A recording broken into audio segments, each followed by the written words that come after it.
Hi, everybody. I'm Tom Beyer. I'm the Director of Platform Services here at KGL PubFactory. And together with Stuart Maxwell from Scholarly IQ, a longtime partner of ours, I'm going to talk to you a little bit about analytics and things that you might not be doing with your analytics, especially in light of the open access era. So historically, um, really being able to provide counter reports and a sushi API to those counter reports has been, the absolute standard, the low bar that you needed to be able to do across the board. Um, Super important for your academic libraries. Um, but it turns out that repository of usage data really holds a trove of incredibly important information that you really should want to delve into. And we're going to give you some ideas here for how things you might be doing with it. First of all, there's some obvious business opportunities embedded in that data. Um, you can look at your global and regional usage, compare it with your actual subscribers to institutions. That can give you pointers for where you might want to focus your sales efforts. You can look at your subscribed institutions at the turnaway data. That's an obvious opportunity for upselling.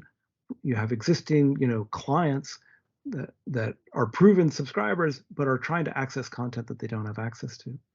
And finally, pay attention to your low usage institutions because, of course, they are at, there's a potential for them to not renew in the next renewal cycle. So keeping an eye on them is super important. And then, of course, there's a lot of information that your editorial staff can really make use of. If you can surface the metadata associated with the content in coordination with the usage data. So if you can start looking at trends in the data by keywords and subjects and collections and content types, you can really start to see how your users are using your content and what's trending, where things are going, and this can be fed back to the editorial side of the business. And then, of course, there's your open access content. And on the surface, it seems like this should be much easier. You don't have subscribers. You just you're putting it out there, and there are no paywalls. It should be much easier. But of course, things are never quite so easy. If you're a journal publisher and you're entering into transformative agreements, if you have transformative journals, there are reporting requirements that you need to be really on top of. In general, you usually need to be able to monitor and show that the percentage increase of open access content is increasing at least 5% in absolute terms and 15% in relative terms year over year. And you need to be able to then report that data back, usually on the site. And then you should also be looking very carefully at funder requirements. So for your authors that are, get funding, what are the requirements those funders are putting on the content? Because oftentimes those requirements require you to combine both your usage data with your production and editorial data, and then put together reports in one or another format, and again, make them available. So you need to be really on top of those requirements and put the operations in place to be able to manage that.